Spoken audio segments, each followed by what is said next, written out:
Caro telespectador, retornamos. Hoje, conversando com o excelente magistrado desembargador do Egrégio Tribunal Federal, Dr. De Santis, Fausto De Santis. É uma grande honra para nós, viu, De Santis? Você conversar com a gente da maneira como você conversa, livre, abertamente, sem rodeios e, naturalmente, com capacidade intelectual, que isto é importante. Porque o telespectador tem que entender que a magistratura ostenta essa grandeza. Isto que o telespectador tem que entender. Se você é magistrado, você é competente e altamente competente.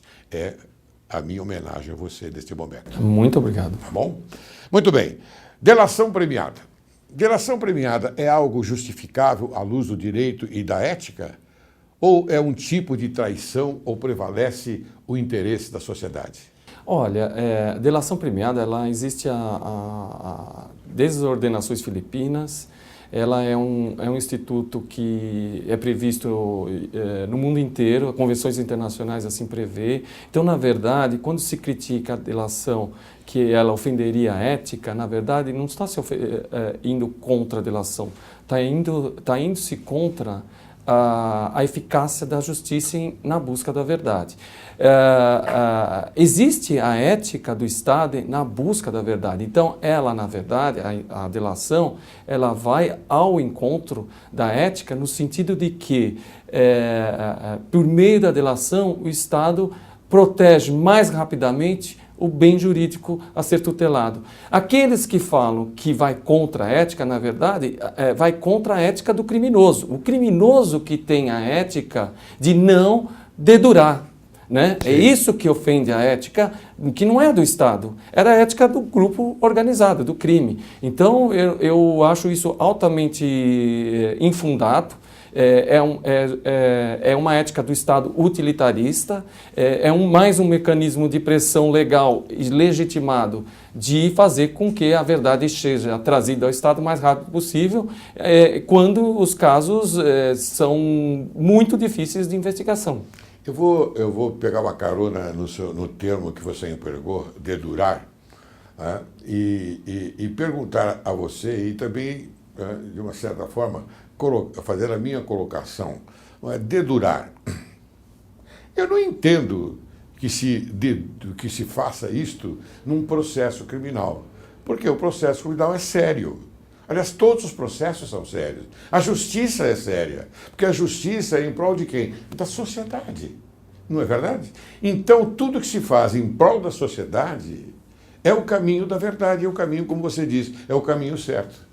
Então, não existe essa parte. E outra coisa, como nós sabemos que o nosso sistema penal, pelo interrogatório, o réu pode faltar com a verdade do fato e colocar a versão do fato que ele entender, não é verdade? Então, nós queremos trazê-lo à realidade daquele fato. Ou será que a minha colocação está um pouco fora? Não, o que eu acho é o seguinte, que é interessante isso que você está falando, porque se o Estado protege aquele que silencia ou mente, sim, quanto mais aquele que colabora. Então, não existe. A ética é justamente essa. O Estado tem que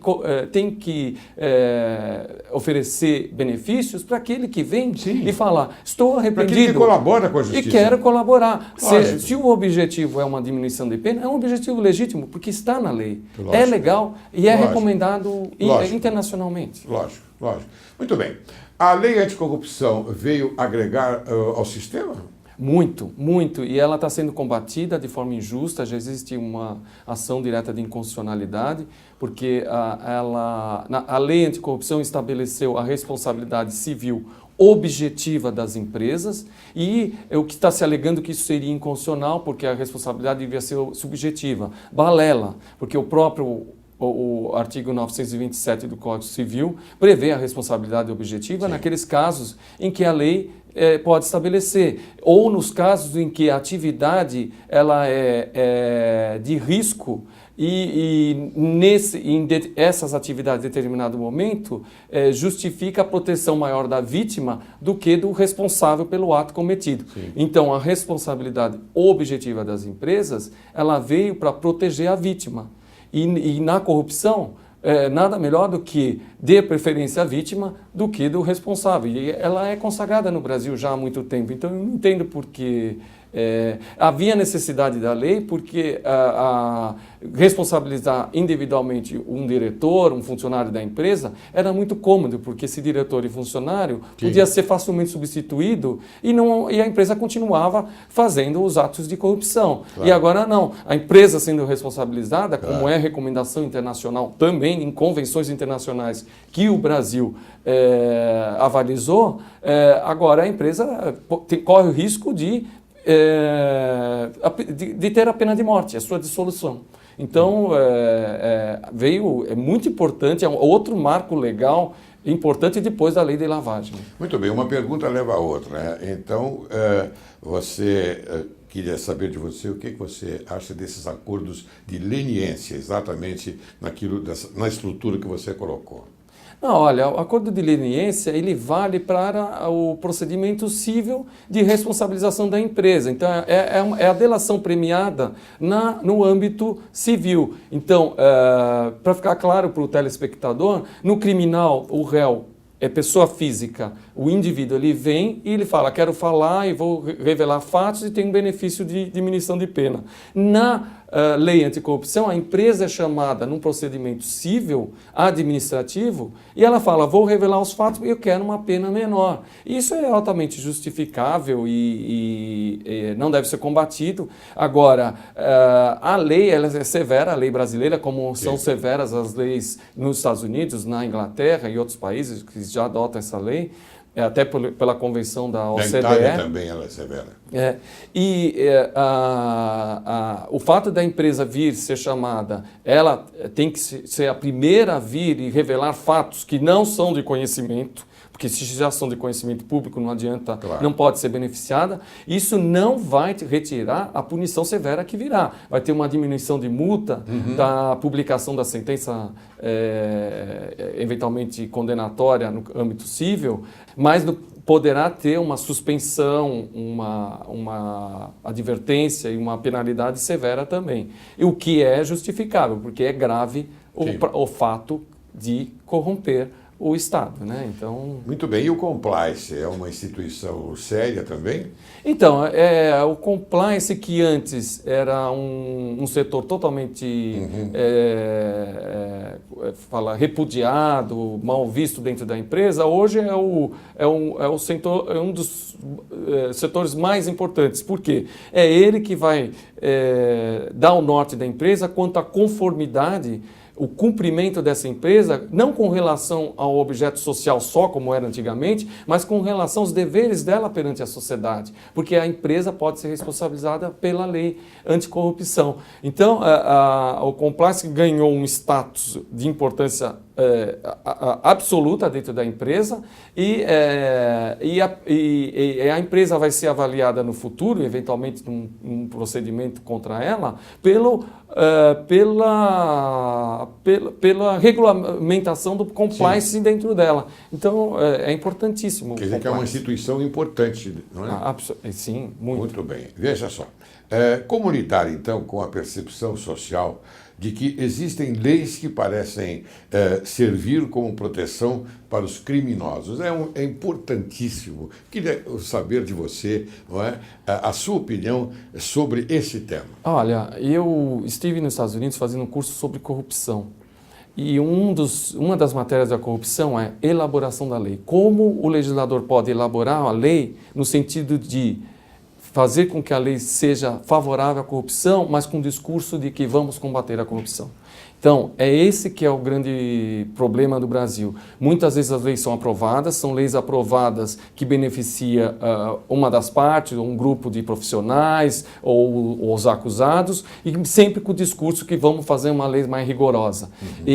Então, tem que haver uma vigilância muito de perto das atividades do Congresso Nacional, e as entidades, o Judiciário, as associações, Ministério Público, têm que ir e gritar e falar para a população quando as leis é uma farsa. Elas se tornam uma farsa com um discurso contrário, que na verdade está querendo proteger o criminoso. É uma coisa de vigilância social. Você que é um profissional do direito importante e conhece a legislação de outros países, eu tenho afirmado aqui ao telespectador, porque aprendi um pouco também desta parte que eu vou colocar agora, sobre o cumprimento da pena. Eu tenho dito que nos Estados Unidos é regra, principalmente nos casos de altíssima importância, nos casos hediondos, de crimes hediondos, que o apenado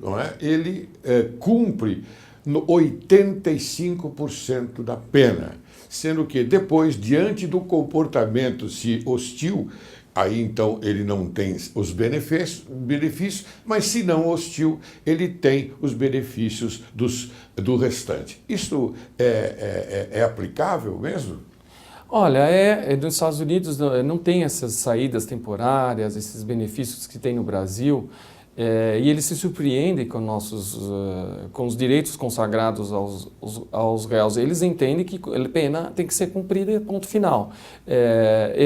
Isso, talvez, a pena tem que ser proporcional ao ato cometido. Então, se o ato é grave, se existe uma previsão legal, ele tem que ser cumprido. Aí vem o discurso, nós já temos muitos presos,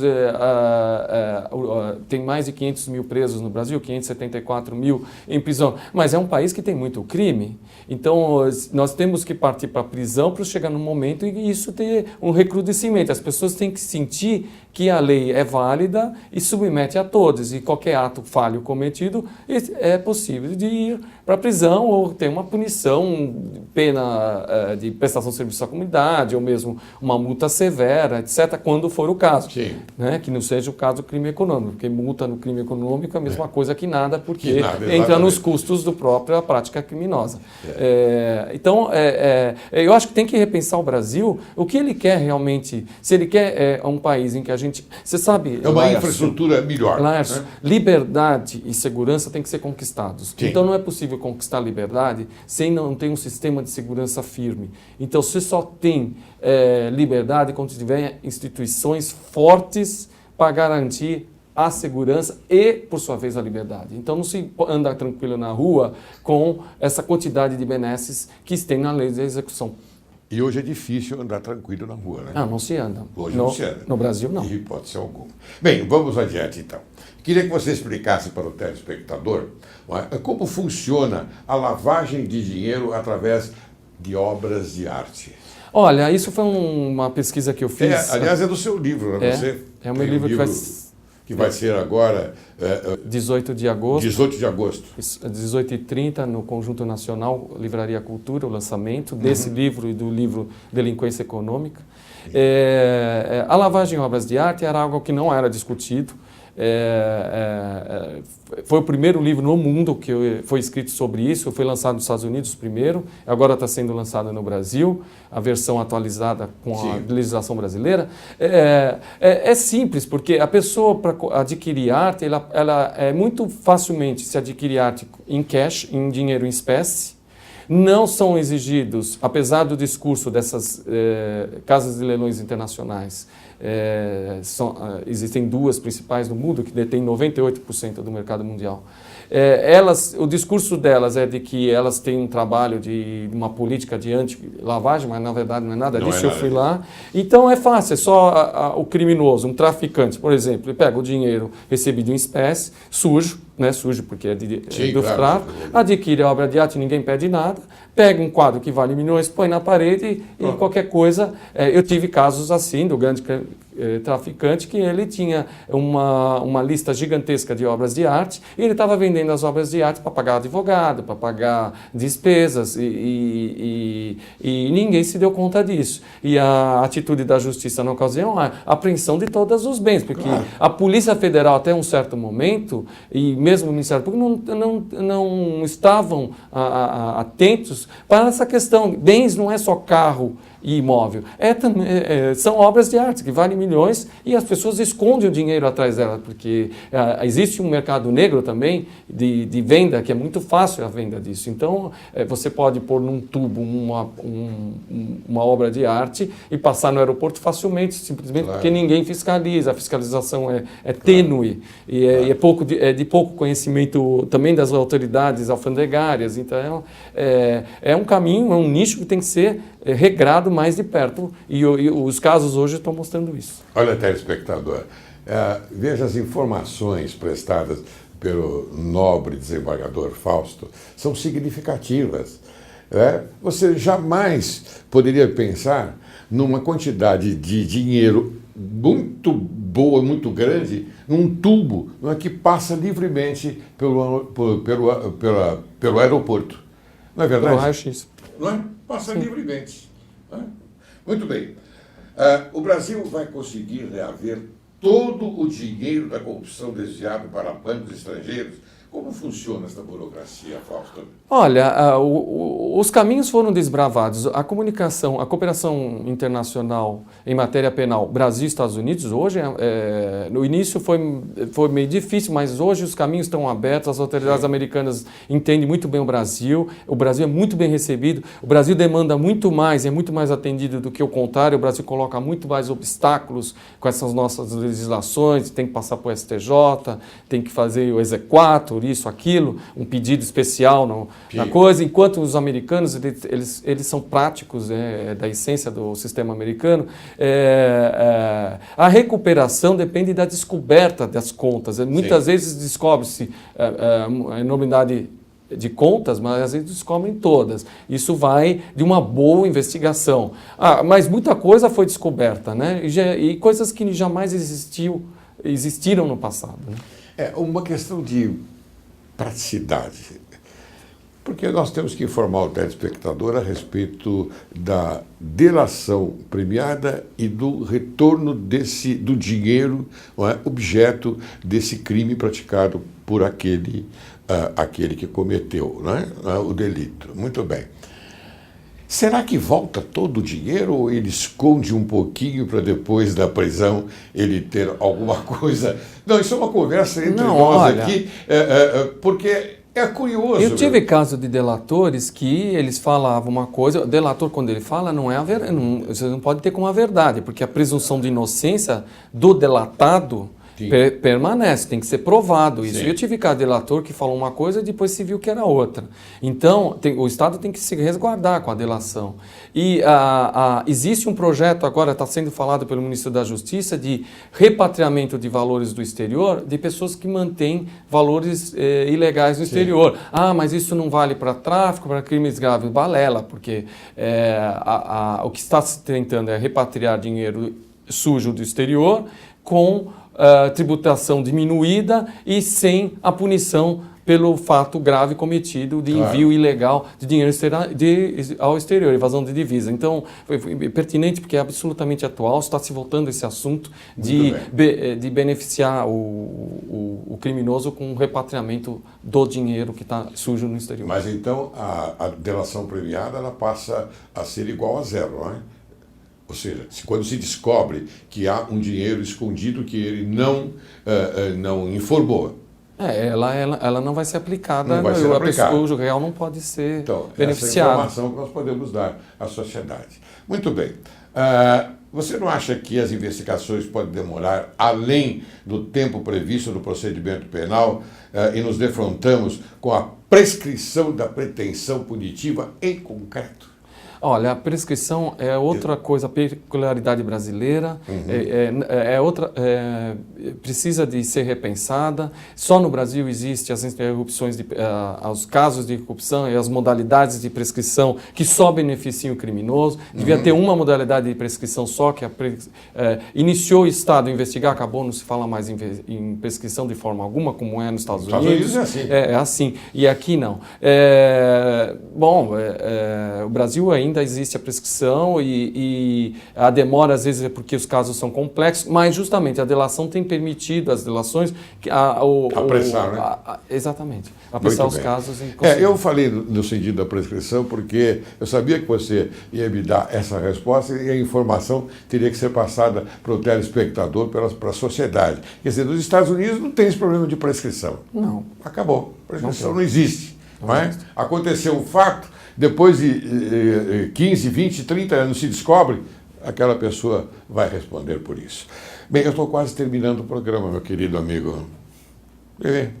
Nós conversamos tão bem e o telespectador está apreciando esta nossa conversa, tenho certeza absoluta. Então, lamentavelmente, eu vou ter que pedir a você as suas considerações finais. Não sei, eu estou muito feliz de estar aqui, de poder dividir com você esse espaço. Eu acho que é importante o esclarecimento da sociedade dentro de alguém que está dentro do judiciário, fazer uma análise crítica, não se pode só ficar passando a mão na cabeça. Eu fui muito criticado quando comecei a fazer essa análise crítica, porque o juiz é um cidadão, ele quer melhora da sociedade. E eu fui uma vez criticado porque eu falei, nós temos um compromisso histórico com as futuras gerações e fui mal compreendido falando, eu quero fazer história. Não é isso. Não. Todo mundo faz história. Você faz história para a sua família, na sua profissão, para seu vizinho. Você é o exemplo, cada um tem que ser o exemplo do próximo, né? Então, eu acho que a função do juiz é uma função destacada na sociedade, mas todo mundo tem uma função destacada também. E ninguém é melhor do que ninguém. Então, eu acho que a minha palavra final seria, mesmo o juiz não pode estabelecer uma linha divisória, porque há razão ou, para aqueles que acreditam, Deus estará do outro lado da linha. Muito bem. Fausto, foi uma honra muito grande ter você aqui. Quero lembrar ao telespectador que agora, dia 18 de agosto, você vai lançar um livro na livraria Cultura da Paulista. Na Paulista. Então, você quer saber mais alguma coisa sobre aquilo que nós discutimos aqui e quer saber mais de como o desembargador De Santis coloca os fatos, vá até lá e prestigie o desembargador. Tá bom? Tudo bem? Tudo bem. Agradeço muito mais uma vez. Eu agradeço também.